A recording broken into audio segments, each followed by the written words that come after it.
Hello everyone, let's continue with the lecture 3. Lecture 3 is on about the source of variations.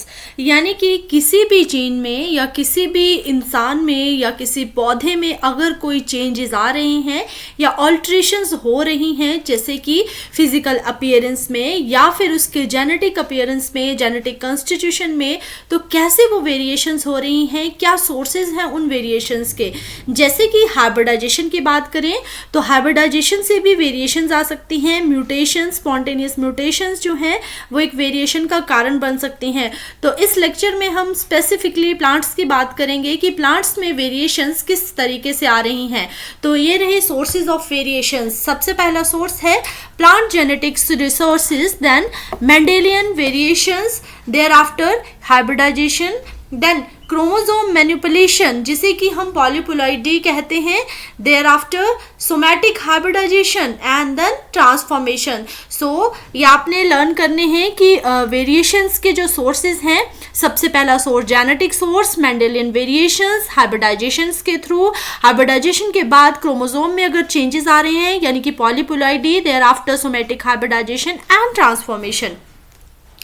सबसे पहले बात करते हैं sources of variations for the evolution of crop plants. अगर variations किसी भी crop plants में हो रही हैं तो क्या उसके सोर्सेज हैं और कैसे कोई भी प्लांट की स्पीशीज इवैल्यूएट हो रही है. सो मेन सोर्सेज हैं वेरिएशंस के मेंडेलियन वेरिएशंस यानी कि म्यूटेशंस, देयर आफ्टर हाइब्रिडाइजेशन यानी कि आपका जब कोई दो ऑर्गेनिजम्स के बीच या दो प्लांट्स के बीच क्रॉस कर रहे हैं तो उसके बाद कैसे चेंजेस आ रहे हैं, कैसे वेरिएशंस हो रही हैं, किस प्रकार से ऑल्ट्रेशंस हो रही हैं, तो उसे हम कहेंगे हाइब्रिडाइजेशन. देन पॉलीप्लॉइडी यानी कि क्रोमोसोम्स में ऑल्ट्रेशंस हो रही हैं, that is also a cause of source of variations. Then the variations arises basically from the gene mutations यानी कि जीन में जब कोई ऑल्ट्रेशन हो रही है, जीन में चेंजेस आ रहे हैं किसी भी फैक्टर में, चाहे वो एलील है या दो कॉम्बिनेशंस हैं जीन के, उनमें जब चेंजेस आ रहे हैं तो वो आपकी वेरिएशंस को कॉज करेंगे. तो ये आपका हम सबसे पहले मेंडेलियन वेरिएशंस के बारे में स्टडी कर रहे हैं. सेकेंड पॉइंट है building blocks of evolution means many of crop plants have evolved through the variations generated by the gene mutations and by the hybridization between two different genotypes within the same species followed by their recombination, and ultimately all the variability arises through the gene mutations. यानी कि किसी भी प्रकार की crop plant की अगर evolution हो रही है तो कैसे इवोल्यूशन हो रही है, यानी कि उसके वाइल्ड सोर्स में कोई भी क्रॉप स्पीशीज है, उसका जो वाइल्ड सोर्स है उसमें अगर म्यूटेशंस हो रही हैं, वेरिएशंस हो रही हैं, उसमें वेरिएशंस कैसे हो सकती हैं, जीन के थ्रू वेरिएशंस हो सकती हैं जिसे हम जीन म्यूटेशन कहते हैं. सेकेंडली हाइब्रिडाइजेशन हो सकती है जब दो डिफरेंट जीनोटाइप्स आपस में रिकम्बाइन करेंगे और एक ही स्पीशीज से बिलोंग करते होंगे तो उनमें भी वेरिएशंस आ सकती हैं. Then thereafter followed by recombination. So इस तरह से जितनी भी वेरिएबिलिटी है अल्टीमेटली वो जीन में म्यूटेशंस की वजह से कॉज हो रही है. Then the variations, Mendelian variations contributed maximum in evolution of crop plants. तो crop plants में जो evolution का मेन कारण है वो Mendelian variations है या जिसे हम जीन म्यूटेशंस भी कहते हैं. नेक्स्ट आता है कि म्यूटेशंस कितने प्रकार की होती हैं. म्यूटेशंस दो प्रकार की रहती हैं, macro mutations and micro mutations. तो मैक्रो म्यूटेशंस के बारे में स्टडी करते हैं. मैक्रो यानी कि large and with the multiple and distinct phenotypic effects. So the variations which produces the large, multiple and distinct phenotypic effects are simultaneously known as macro mutations. तो examples हैं popcorn जो कि wild ancestor है मेज का. तो इससे जो है मेज जो आपका इवॉल्व हुआ है वो पॉडकॉर्न से इवॉल्व हुआ है. सेकंड आता है कि जितनी भी कोल क्रॉप्स की स्पीशीज हैं वो सिंगल एंसेस्टर वाइल्ड कैबिस से इवॉल्यूएट हुई हैं. जब इवॉल्यूएट कैसे हुई हैं, जीन म्यूटेशंस, क्रोमोसोम की स्ट्रक्चर में चेंजेस, क्रोमोसोम के नंबर में चेंजेस और मॉर्फोलॉजिकल डिफरेंसेस आ रहे हैं जो उन्हें एक दूसरे से डिफरेंशिएट कर रहे हैं जिसकी वजह से वेरिएशंस आ रही हैं. बट फिर भी जितनी भी कोल क्रॉप्स हैं उनका जो क्रोमोसोम नंबर रहता है वो 18 है और वो एक दूसरे से के साथ फ्रीली कंबाइन कर सकती हैं और उन्हें हम डिफरेंशिएट कैसे करेंगे, only on the basis of gene level. तो क्रोमोसोम के स्ट्रक्चर में चेंज, उसके नंबर में change is same in all the crop species. जब भी ओरिजिनेशन हुआ वाइल्ड कैबेज से, बट चेंजेस कहाँ आए, चेंजेस आए जीन के लेवल पे। तो इस चीज को हम कहेंगे मैक्रो म्यूटेशंस। एक लार्ज लेवल पे चेंज आ रहा है, मल्टीपल और डिस्टिंक्ट फिनोटिपिक इफेक्ट्स, जैसे कि कैबेज, आपकी जितनी ब्रासिका स्पीशीज है, एक आपका कैबेज है, कॉलीफ्लावर है, नोल खोल है, देन ब्रुसल स्प्राउट्स है, all there are different types of cabbage but belonging with the same family along with the same chromosome number and having the different levels of genes. यानी कि gene का जो differentiation है वही उन्हें उनके phenotypic effects के लिए रिस्पॉन्सिबल दे रहा है। So this is our macro mutations. Then Beta vulgaris, यानी कि बीट रूट और बीट लीफ से बना है आपका बीटा वुल्गैरिस, जैसे कि हम बीट रूट चुकंदर कहते हैं। तो एक ऑर्डिनरी टैप रूट क्रॉप है और जिसकी मोस्टली हम टैप रूट और लीव्स को कंज्यूम करते हैं। क्रोमोसोम नंबर 18 है, तो इसीलिए हम सजेस्ट कर सकते हैं कि जितने भी इसके मेंबर्स हैं वो डिफरेंशिएट कर रहे हैं only on the basis of gene level. Gene level मतलब एक मैक्रो म्यूटेशन, मैक्रो लेवल पे वो डिफरेंशिएट हो रहे हैं, डिस्टिंक्ट हो रहे हैं। Then micro mutations, micro mutations means small mutation with less drastic effects, कम इफेक्ट्स के कारण, और जो स्मॉल म्यूटेशंस हैं वो इवॉल्व हो रही हैं। तो बहुत सारी क्रॉप स्पीशीज ऐसी हैं जो माइक्रो म्यूटेशंस के रिजल्ट से इवॉल्व हुई हैं, जैसे कि टोमेटो जिसमें कि कल्टिवेटेड और नॉन कल्टिवेटेड टाइप्स रहते हैं। तो यहाँ पे कुछ क्रोमोसोम के नंबर में और क्रोमोसोम की मॉर्फोलॉजी में चेंज हुआ, दैट्स वाई उनका जो नेचर था जीन का वो चेंज हुआ, और जीन का नेचर चेंज होने की वजह से डिफरेंशिएशन हुई, डिफरेंसेस आए जीन म्यूटेशंस में। तो हियर आर सम कल्टिवेटेड और non cultivated species of tomato which are evolve through micro mutations like Solanum lycopersicum, Solanum pimpinellifolium, Solanum hirsutum, Solanum peruvianum, Solanum jasmini, Solanum chilensis and Solanum glandulosum. So these are non-cultivated species. And the pea में field pea और garden pea की बात करें and then edible podded pea की बात करते हैं। तो field pea यानी कि राउंड सीड रहते हैं और इसमें ज़्यादा स्टार्च कंटेंट पाया जाता है। देन गार्डन pea जिसके सीड्स जो है लगभग रिंकल्ड होते हैं और ज़्यादा उसमें शुगर का कंटेंट पाया जाता है।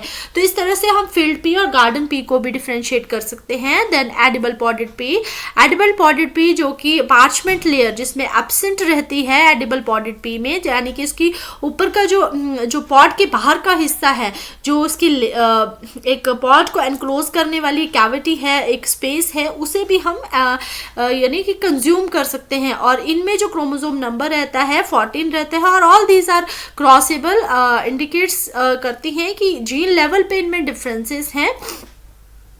देन फेजुलस वुल्गैरिस एक वेजिटेबल है जिसे फ्रेंच बीन के नाम से जाना जाता है, जिसमें मोस्टली स्ट्रिंगलेस और फ्लैशी पॉड्स पाए जाते हैं। और पल्स टाइप की जो फेजुलस वुल्गैरिस रहती है उसमें स्ट्रिंगी और फाइब्रस पॉड पाए जाते हैं with the same chromosome number that is 22। तो इट मीन्स कि जो वेरिएबिलिटी है वेजिटेबल क्रॉप्स में वो जीन म्यूटेशंस की वजह से आ रही हैं। उसके बाद जब जीन म्यूटेशंस तो हो रहे हैं but still there are natural crossings हो रही हैं नेचर में और रिकॉम्बिनेशंस हो रहा है जीन का। तो जो नेचुरल क्रॉसिंग है उसकी वजह से लिटिल और ग्रेट वेरिएबिलिटी हो सकती है क्रॉप स्पीशीज में, यानी कि स्पेसिफिकली वेजिटेबल क्रॉप्स में। तो जितने भी जेनेटिक म्यूटेशंस हैं they contribute to the genetic variability. Variations arise हुई जेनेटिक म्यूटेशंस की वजह से एक पर्टिकुलर प्लांट स्पीशीज में, पॉपुलेशन में, जिसका पॉजिटिव, नेगेटिव और न्यूट्रल इफेक्ट्स हो सकता है उसकी फिटनेस के ऊपर। सो इस तरह की वेरिएबिलिटी को हम इजीली प्रोपेगेट कर सकते हैं थ्रू आउट अ पॉपुलेशन। या तो हम नेचुरल सिलेक्शन कर सकते हैं, अगर म्यूटेशन जो है जो आपके इफेक्टेड इंडिविजुअल्स हैं उनके बेस पे हम म्यूटेशंस अगर देख रहे हैं तो उससे भी हम क्रॉप स्पीशीज़ को नेचुरली सेलेक्ट कर सकते हैं। और कुछ ऐसी म्यूटेशंस जो कि डेलिटेरियस हैं यानी कि हार्मफुल है उन्हें मिनिमाइज और हिडन करके हम जो इफेक्टिव वेरिएशंस हैं उन्हें हम फर्दर कंसिडर कर सकते हैं for the evolution of a crop species. Then यानी कि जेनेटिक ड्रिफ्ट कॉज होगा अगर आपका एक स्मॉल पॉपुलेशन में और इसकी जो जेनेटिक वेरिएबिलिटी है यानी कि smaller a population it's genetic variability will causes the more recessive और हिडन डेलेटेरियस म्यूटेशंस, जो कॉज कर सकता है जेनेटिक ड्रिफ्ट को। देन हाइब्रिडाइजेशन, सेकेंड इंपॉर्टेंट जो वेरिएशन का कॉज है दैट इज हाइब्रिडाइजेशन, यानी कि जब दो जीनोटाइप्स के बीच में क्रॉसिंग हो रही है, सबसे पहले सेम स्पीशीज में अगर क्रॉसिंग हो रही है तो इंटरवेराइटल हाइब्रिडाइजेशन या इंट्रास्पेसिफिक, अगर दो डिफरेंट स्पीशीज में आपकी हाइब्रिडाइजेशन हो रही है दैट इज आपकी हुई इंटरस्पेसिफिक हाइब्रिडाइजेशन। तो जैसे कि ट्रिटिकम एस्टिवम और ट्रिटिकम ड्यूरम के बीच की हाइब्रिडाइजेशन, देन डिफरेंट जेनेरा के बीच की अगर हाइब्रिडाइजेशन है दैट इज इंटरजेनेरिक हाइब्रिडाइजेशन।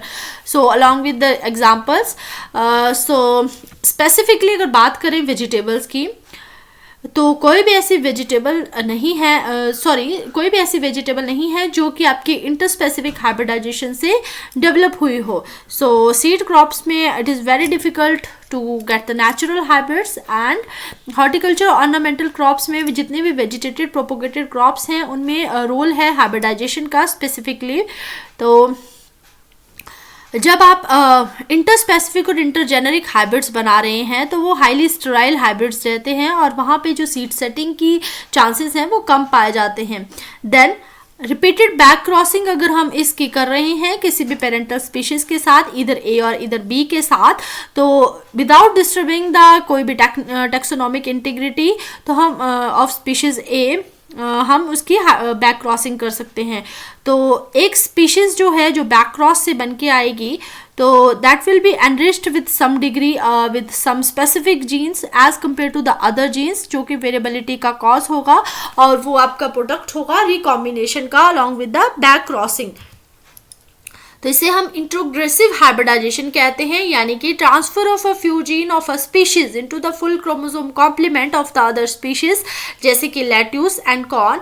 और लेट्यूस में some of the genes are introgressed from Lactuca serriola, so this is our introgressive hybridisation.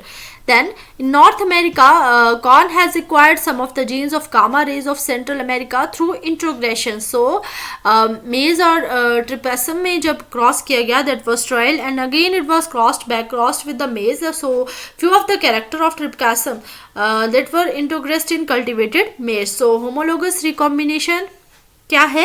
Homologous recombination भी एक सोर्स है वेरिएबिलिटी का, यानी कि जब मियोसिस हो रही है सेक्सुअल ऑर्गेनिज्म में तो दोनों के बीच में जब क्रॉसिंग हो रही है over between two homologous chromosome from the male and female parents that will lead to the exchange of genetic material. तो exchange of genetic material means the source of cause of variations, जो कि एक offspring की result करेगा। सो chromosomal crossing over जो है वो आपकी रैंडम रहती है and is governed by its own set of genes. So it can be in cis and for the mechanism behind the exchange of gene chunks in transgene.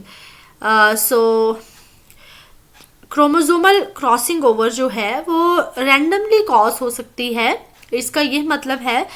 and जो ये cross है इसका कॉज है कि mainly जब different set of jeans जो हैं they will crossed, they can cross over means intercis and जो मैकेनिज्म है इसके behind जिसकी वजह से DNA एक्सचेंज हो रहा है उसे हम इंट्रांस कहते हैं।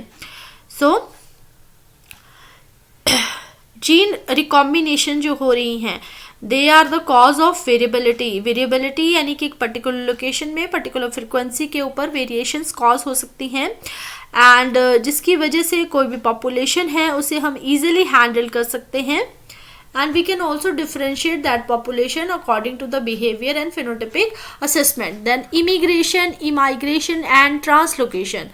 So तीनों की तीनों जो टर्म्स हैं इसका मतलब ये है कि जितने भी इमिग्रेशन हो रही है, इमाइग्रेशन एंड ट्रांसलोकेशन हो रही है, that are the cause of population variations, यानी कि जब कोई इंडिविजुअल किसी प्रीवियसली जेनेटिकली आइसोलेटेड पॉपुलेशन से आ रहा है दैन इसमें भी जेनेटिक वेरिएबिलिटी आ सकती है नेक्स्ट जनरेशन में अगर इसकी रिप्रोडक्शन या अगर ये रिप्रोड्यूस हो रहा है।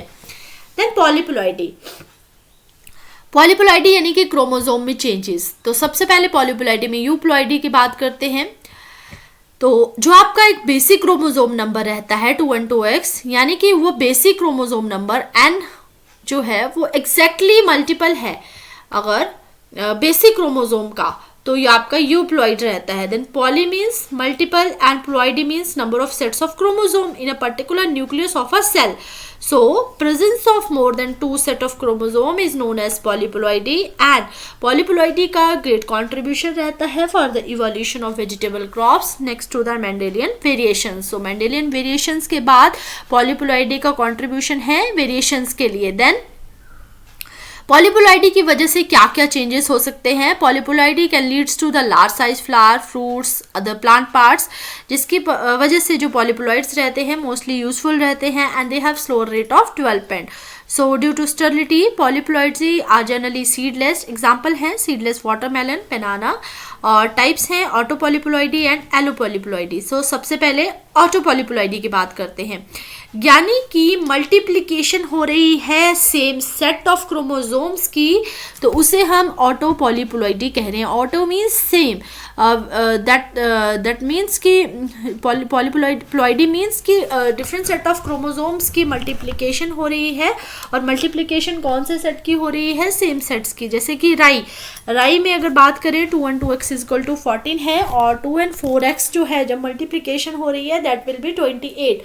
तो जीनोमिक फॉर्मूला चेंज हो रहा है in the second case, so that will be your autopolyploidy.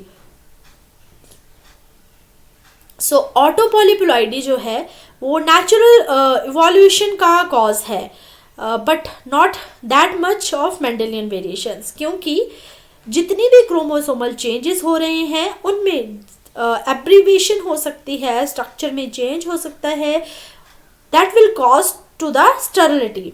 So generally जो प्रोपगेशन होती है इस सेक्सुअल मीन से उनमें ऑटोपोलाइडी पाई जाती है. तो ऑटोपॉलीपोलाइडी का मेन जो सोर्स है वेरिएशंस का वो आपके वेजिटेटिवली प्रोपोगेटेड प्लांट्स पे रहेगा. तो it produces few large flowers, fruits, other plant parts than diploids. So potato की बात करते हैं. पोटैटो एक ऑटो टेट्राप्लॉइड है and also considered segmental allopolyploid. So sweet potato आपका ऑटो हेक्साप्लॉइड है, यानी कि इसमें कोई परमानेंट एविडेंस नहीं है वेदर इट इज ऑटो और एलोपॉलीप्लॉइड. Then triploid colocasia. So here these are the examples of autopolyploid. Then segmental allopolyploids. Segmental allopolyploids का मतलब है जिसमें 2 पेयर्स हैं जीनोम के with a considerable number of homologous chromosome segments. But जो ये chromosomes के नंबर हैं that vary significantly in other segments, जिसकी वजह से स्टेरिलिटी कॉज हो सकती है डिप्लॉइड लेवल पे. Then allopolyploidy means the multiplication of different set of chromosome. तो एक organism है which have genetically different set of chromosome from 2 different species, यानी कि that is our hybrid polyploid. This is species A, means यहाँ पे chromosome doubling हो रही है, it is producing the auto polyploid. और स्पीशीज ए और बी के बीच जब क्रॉस कर रहे हैं that will lead to the chromosome doubling also and it the F1 is sterile. And again जो क्रॉसिंग कर रहे हैं अगेन जो प्रोड्यूस हो रहा है F2 जो बन रहा है that is allopolyploid, that will be fertile. So chromosome doubling हो रही है इंटरस्पेसिफिक स्टेराइल F1 हाइब्रिड्स की, that will be the result of allopolyploid. So generally जो पॉलीप्लॉइड्स रहते हैं उनमें नॉर्मल डिप्लॉइड्स क्रोमोसोम्स रहते हैं और जिसकी वजह से इवोल्यूशन कॉज हो सकती है. So these are the examples of some vegetable crops and some other crops of allopolyploids. So यहाँ आप देख सकते हैं ब्रासिका निग्रा, कैरिनाटा, एंडोलरिसियान, ब्रासिका नैपस, जेंसियान, Brassica rapa, these are the natural पॉलीप्लॉइड्स.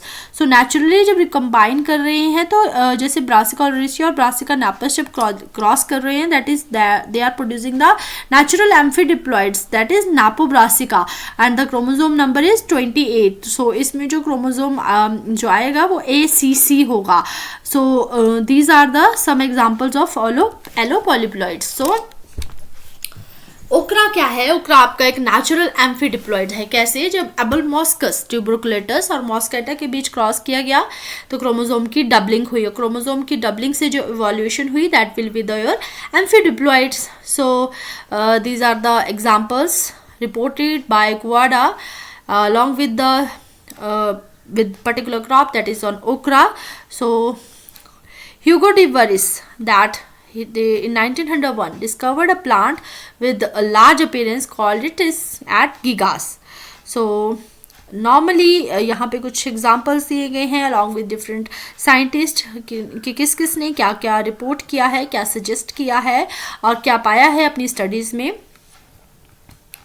Then the features of polyploids, morphological base पे बात करें तो large cell size, low stomata number per unit area, large guard cells. Okay, these are the morphological basis. And physiological basis पे बात करें तो slow growth rate हो सकती है, यानी कि ग्रोथ कम या ज़्यादा हो सकती है किसी भी फ्लावरिंग प्लांट की, या मेच्योरिटी लेट हो सकती है. देन लार्ज और thicker leaves that will also lead to the tetraploids. Usually these are less in number as compared to the diploids. Normally abnormality appear beyond like these, जैसे कि wrinkled leaf आ रहे हैं, red colour है, small size है, या फिर fertility में इरेगुलरिटी है, और some other physiological disturbances like pollen grains कई बार लार्ज हो सकते हैं as compare to the diploid. So these are the physiological changes. Then adaptability की बात करते हैं. सो वाइडर अडेप्टेबिलिटी रहेगी under the different adverse conditions. Next आता है कि इंडक्शन ऑफ पॉलीप्लॉइड कैसे कर सकते हैं आर्टिफिशियली. तो सबसे पहले बात करते हैं क्रोमोसोम डबलिंग की. क्रोमोसोम डबलिंग जो है वो ओकेजनली सोमैटिक टिश्यूज में कॉज होती है, और जिसकी वजह से हम इन्हें नेचुरल पॉलीप्लॉइड्स कह सकते हैं.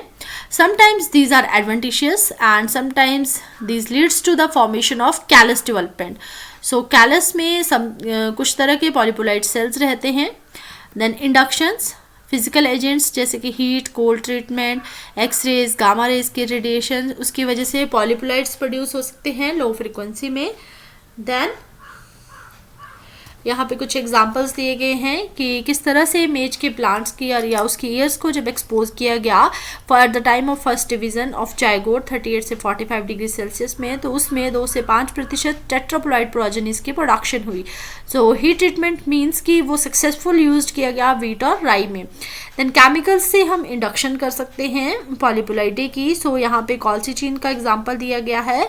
कॉल्सिचीन जिसे जो कि एल्कलॉइड है और एक्सट्रैक्ट किया गया है फ्रॉम द क्रोकस, एक बल्बिस प्लांट है, उसके सीड से इसको एक्सट्रैक्ट किया गया. That will lead to the formation of spindle. Spindle की फॉर्मेशन को इनहिबिट करता है, जिसकी वजह से सेंट्रोमियर्स जो है, जैसे मियोसिस की बात कर रहे हैं हम यहाँ पे, जो सेंट्रोमियर है वो डबल हो जाएगा, स्पिंडल फाइबर्स डिजॉल्व हो जाएंगे कॉल्सिचीन की वजह से, और क्रोमोसोम नंबर की डबलिंग होगी. That will be the growing point for the plant. So और इसे हम जनरली ग्रोइंग पॉइंट पे किसी भी प्लांट के अप्लाई करेंगे. तो बहुत सारे अदर केमिकल्स हैं जिसकी वजह से हम पॉलीप्लॉइडी को इंड्यूस कर सकते हैं. देन एडवांटेजेस क्या हैं कॉल्सिचीन के? हाईली सॉल्युबल है, लेस टॉक्सिसिटी रहती है as compare to others. Normally cell division पाया जाता है जब भी हम इसे ट्रीट करते हैं with other materials. Acts uniformly against all type of plants. Then practical examples क्या हैं पॉलीप्लॉइडी के इंडक्शन के? Kihara that applied 0.2 to 0.4% aqua solution of colchicine to the growing point of watermelon में जब अप्लाई किया गया मॉर्निंग और evening hours में for 4 to 6 days.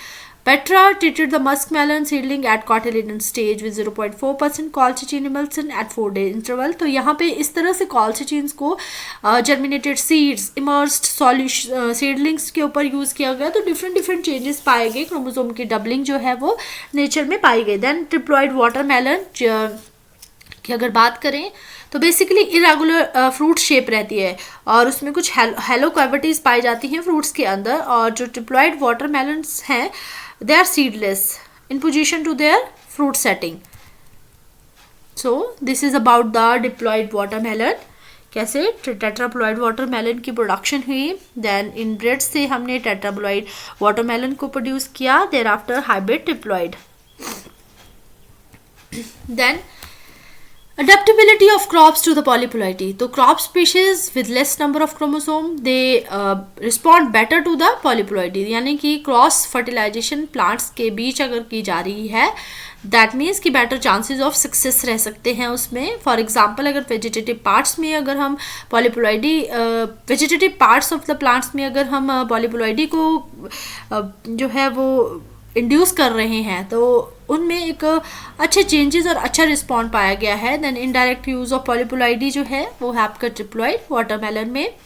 Then these are some examples of source of evolution and adaptability. Chromosome doubling जब Solanum lycopersicum में की गई तो सोलेनम लाइकोपेरोबियनम की जो फॉर्मेशन हुई that will be the source of resistance to the nematode and late blight of tomatoes. And chromosome की doubling की वजह से जो सोलेनम पेरोवियनम था उसकी ज़्यादा कंपैटिबिलिटी हुई and that helps in removing the specific barriers. तो जितने अदर बैरियर्स थे जो निमेटोड्स के लिए कॉज थे उनको कम्बैट करने के लिए इसका इंपॉर्टेंट रोल रहा. So this is all about the source of variations. Thank you everyone.